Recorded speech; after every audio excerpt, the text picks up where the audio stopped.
let's come back to your Zerodha story. And was it just, Big Brother and what he's doing? And there's a 7-year difference between the two of you. That's a pretty, a big gap. But you almost seem like the older one in this relationship. Am I right? Or I mean, he is always in his podcast mode. Is this the serious space? Is the podcast space? Is it, Nikhil? Honestly, Shireen, I think the story has been told so many times that I'm half bored of talking about it. I feel like people call us a startup, but 15 and that's exactly what it does. Do you feel like a startup today? Because I mean, you've gone past adulting. You're now a mature company. The average lifespan of companies these days is between 17 and 20 years. Yeah, so I'm going to be 40 years old soon. When all of this started, I was 22 or 20 or 18 or something like that. So I don't feel that way at all. Yeah. But the journey, I think we both do different things. Mm-hmm. I focus more on the investing or paying taxes or the numbers element of the business, and he does completely different things, and we've always gotten along. We've had conflict, don't get me wrong. There have been times conflict over what? So many things. Like what? I think all brothers fight. I mean, every not just brothers. I mean, you have fights with people that you work with as well. Ideology and direction. Okay. Mostly over that. We've never fought over things like money or not like that. But a lot of arguments over ideology, over who believes in what. How different is the belief system? And what are the differences? Now this is an interesting conversation to have. So how different is the belief system, and what is your ideology, and how is it different from his? You're quite good at this. Huh? Quite good? What does that mean? I said you're quite good at this. I've been doing it for 24 years, so a little bit longer than you have. We were speaking about it in the car, and we were like, how long has Shireen been with CNBC? 24 years? Yes. Yeah. Crazy. Okay, don't deflect. Let's get back to the question. No, I mean, we haven't really fought.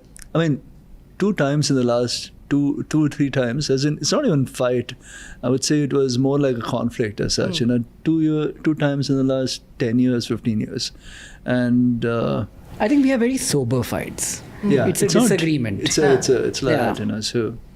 But everybody fights. I mean, I disagree. I mean, I've had those 2-3 moments with Kailash. Oh, yeah. If you're asking the question of disagreements, focus here. No. So these are all philosophical differences. No, of course they are. But so what are the key disagreements over? I mean, what do you disagree about? I think between them, it's the worldviews, your fundamental view of the world, who you are, what humanity means, what capital means, what's the point of running a company, what's the point of building an enterprise, very, very fundamental things. Yeah. And we have so many philosophical disagreements. For many years, me and him sat in a room.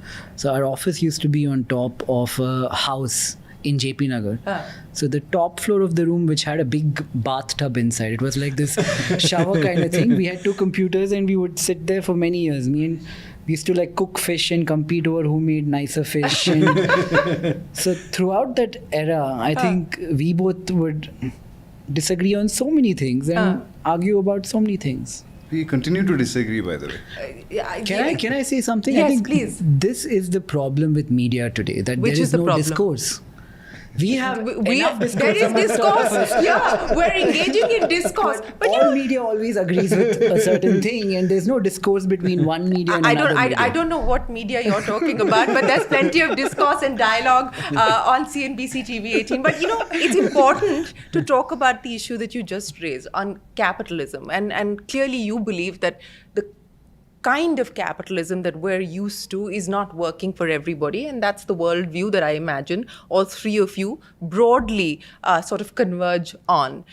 That brings me to the question of 14 years on, with the business that you've built, with the money that you're generating at this point in time, what do you see as the use of this? What do you see as the use of this organization? What do you see as the use of the money that you're making individually as well as at a company level? I mean, what will the next 14 years, for instance, for Zerodha mean from that perspective? Let me start by asking you. Yeah, I mean, today I get really excited with all the startups we support.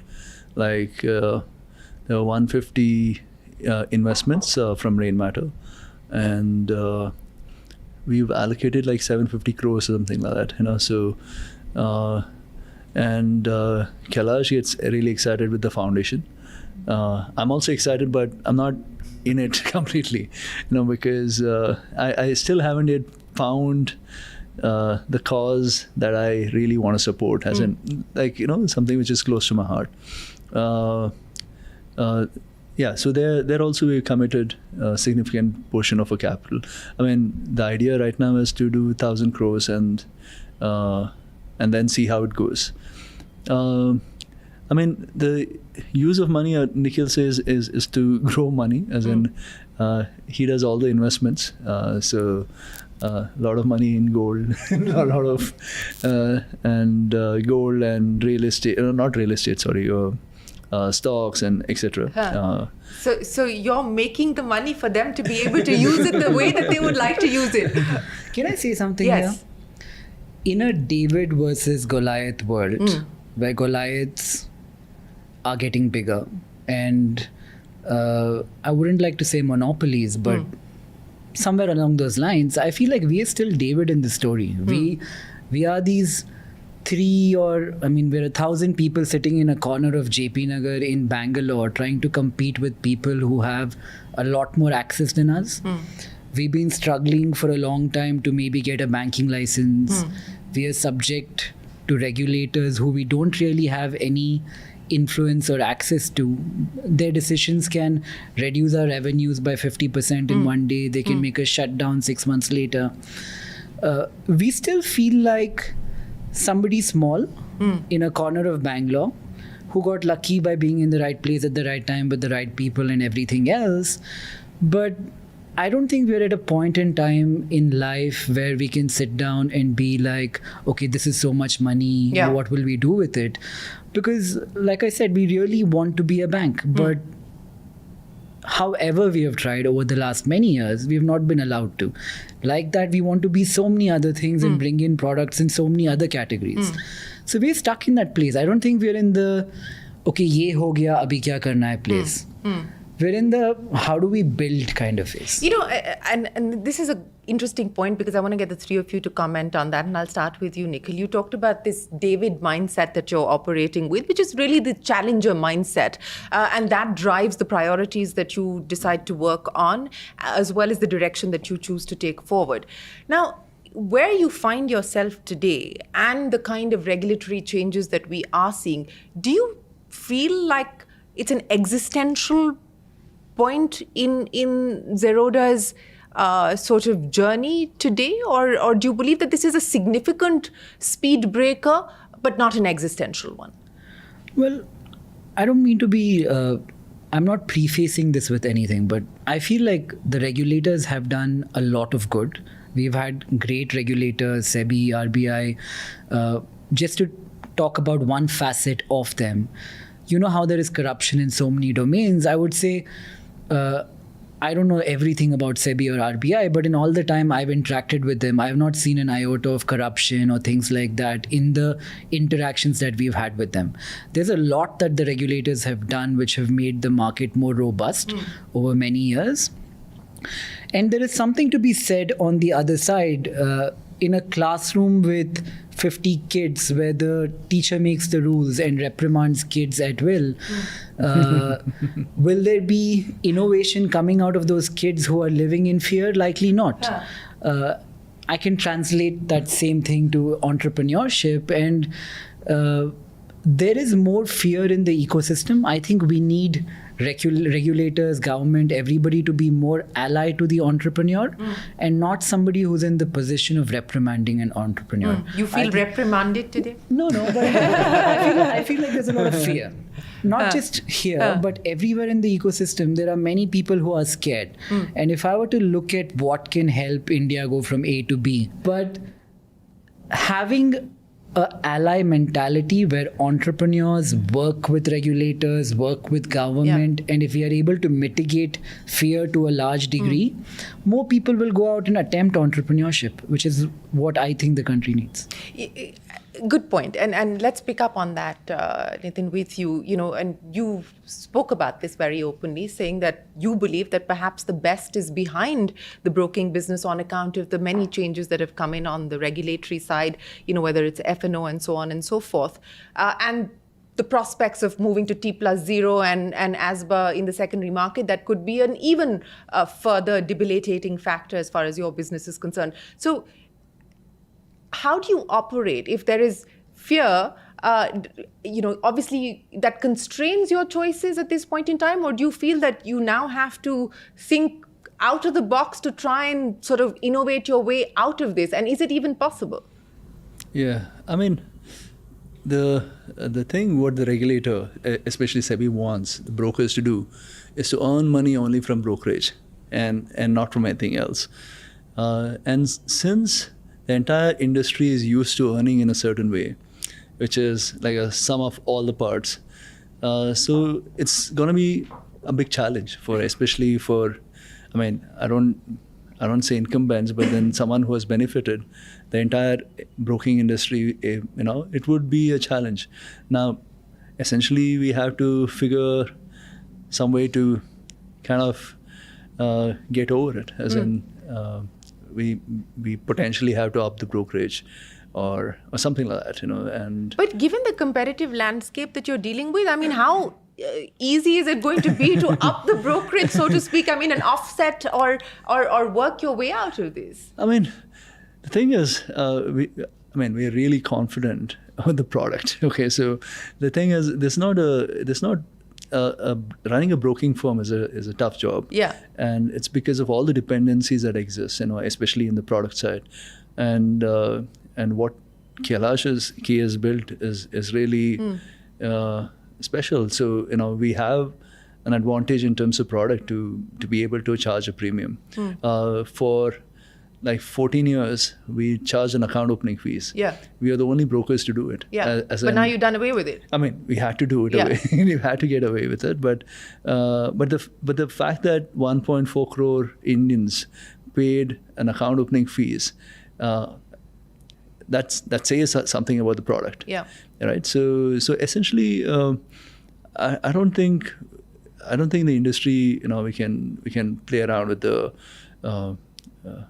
You can really undercut and etc. So some sweet spot will be found. I don't know where it is, 20 rupees or where, but yeah.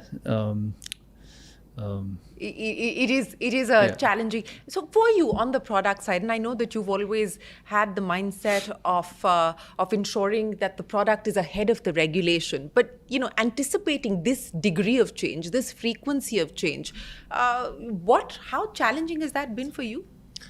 It was quite challenging in the beginning, but I think at this point, maybe over the last 6 to 7 years at least, it's become like a muscle for us at Zerodha. Be it a technical decision, engineering decision, product decision, business decision. There's a big regulatory first, risk first perspective. So all of us, when we sit together and decide, we try and anticipate using common sense how this is likely to change. And that is factored into even the engineering decisions. And especially over the last 4-5 years of the drastic shifts that we've seen in regulation, in the market landscape, we've realized that approach has saved us so many times. Just certain decisions, product and tech, that we took, let's say, 7-8 years ago are still helping us today. And it's not that we foresaw how we would grow. So I think it's a way of thinking. It's one of those product and business philosophies, and it continuously helps us. How have you built that muscle? I know that you've refined it over time, but what makes you do that as well as you have? I think, like Nitin was saying, we don't really have a certain outlook for growth. We don't build stuff aiming at certain X growth. So the moment you get those incentives out of the way and your focus, your DNA is quality and improvement, then these things fall into place. I can maybe cite a simple example. We introduced this webcam-based IPV system for customers, I think around 2017. And there was no need, nobody else was doing it. And that adds friction to the onboarding process. You have to turn your camera on, you have to write an OTP on a piece of paper, etc. But we did it because we felt that the way account openings were, legally being done online, there was something lacking. It was just a matter of time that it would be cracked down upon. So we did it on day one, although we were not asked to do. In fact, that added friction. But by doing that, we ensured that we were far ahead in compliance when we were not even asked to do. 3-4 years later, it becomes the norm. The norm. Yeah. And this has happened so many times. But to be able to decide saying, we are okay to add a little bit of friction because that is the right thing to do, that has helped us so many times. So you've been allying with the regulator without even knowing it. Allying with what feels right logically. Right, logically, absolutely.